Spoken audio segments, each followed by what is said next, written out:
Hello guys, कैसे हैं आप सब। मेरा नाम है नैतिक और आप देख रहे हैं नैतिक ब्लॉग।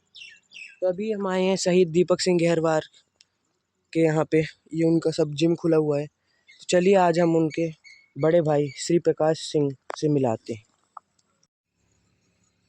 तो गाइस, जैसे कि आप देख रहे हैं, अभी हम श्री शहीद दीपक सिंह गहरवार की स्टैचू के पास में हैं। तो गाइस ये देखिए,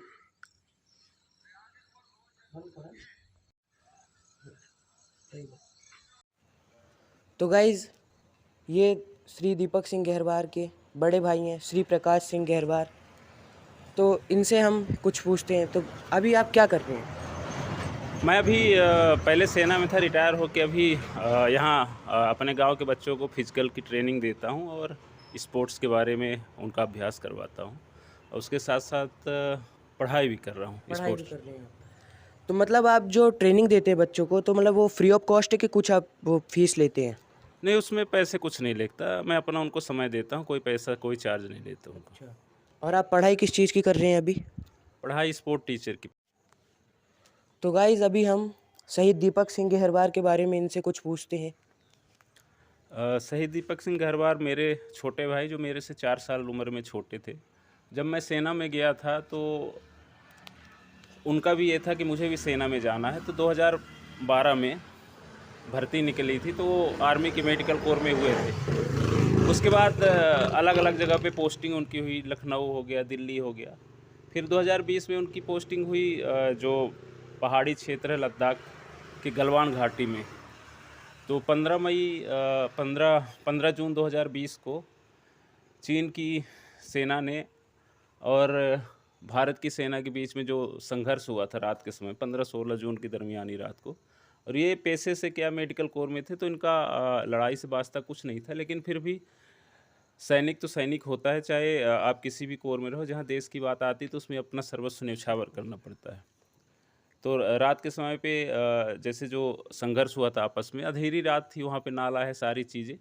तो उसमें जो घायल सैनिक थे, भारत के हों चाहे चीन के, तो ये उनका ट्रीटमेंट कर रहे थे। ट्रीटमेंट के दौरान ही अब देश की सेनाओं का अगर आपस में संघर्ष होता तो हाँ, ये बात लाजमी है कि किसी भी तरह का नुकसान तो होगा ही। हो गए। उसी दौरान इनके ऊपर भी प्रहार हुआ था, जिससे कि इनकी इनका सर्वोच्च बलिदान देश के लिए हुआ। और एक बात हो ही जाती, सैनिक है, सैनिक का सबसे बड़ा धर्म होता है कि देश अपने की राष्ट्र रक्षा के प्रति करना। निष्ठा रखना और अपना प्राणों की परवाह किए बिना हुए देश की सेवा करने के लिए शहीद हो जाना। तो इसी उसमें अब ये गर्व की बात होती है। लेकिन मेरे छोटे भाई हैं तो अंदर से मन नहीं मानते, लेकिन क्या है कि फ़क्र होता है उनका जब नाम लेता हूँ। और इसके दौरान उस उनके इस अदम्य साहस के लिए उनको वीर चक्र से नवाजा गया था।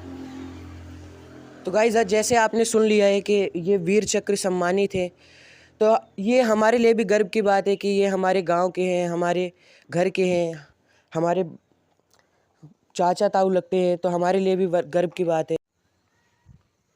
तो गाइज़ अभी इनकी वाइफ के बारे में कुछ पूछते हैं। तो आप कुछ बता सकते हैं?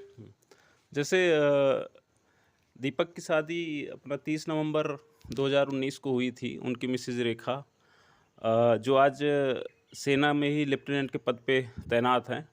तो 6 महीने की ज़िंदगी थी उनके साथ, लेकिन हो गया आकस्मिक, ऐसा हो गया कि उनका साथ छूट गया दीपक के साथ। लेकिन फिर भी उन्होंने हार न मानते हुए, अपने मन को शांत रखते हुए और उन्हीं के पथ पे आगे बढ़ने का सोचा। और अपने पहले प्रयास में ही सेना में लेफ्टिनेंट के पद पे पदस्थ हुई।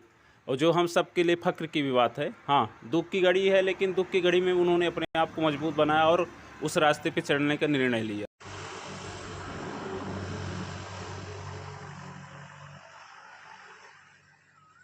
तो गाइज़ ये है जिम खोला हुआ है। तो ये है शहीद दीपक सिंह गहरवार की फ़ोटो। तो वो आज के जनरेशन के लिए, सबके लिए, मतलब बच्चों के लिए उन्होंने जिम खोला है हमारे मनकवार में। फिटनेस पॉइंट शहीद दीपक सिंह गहरवार के समर्पित है ये। तो फिजिकल फिटनेस एकेडमी भी कराते हैं भैया ताऊ जी। तो गाइज़ ये है उनका जिम। तो गाइज़ ये रास्ता, मतलब एंट्रेंस है उनके घर के जाने के लिए। तो इनका पूरा यहाँ पे स्मारक लगा रखा है, उनका नाम लिख रखा है, बिल्कुल वीर चक्र सम्मानित है। तो चलो अभी अंदर चलते हैं, चलो गाइज़। तो गाइज इनका यहाँ पे हुआ था अंतिम संस्कार, तो यहाँ पे प्रॉपर बना रखा है इनका। अभी मिलते हैं आपसे नेक्स्ट ब्लॉग में, अभी के लिए बाय।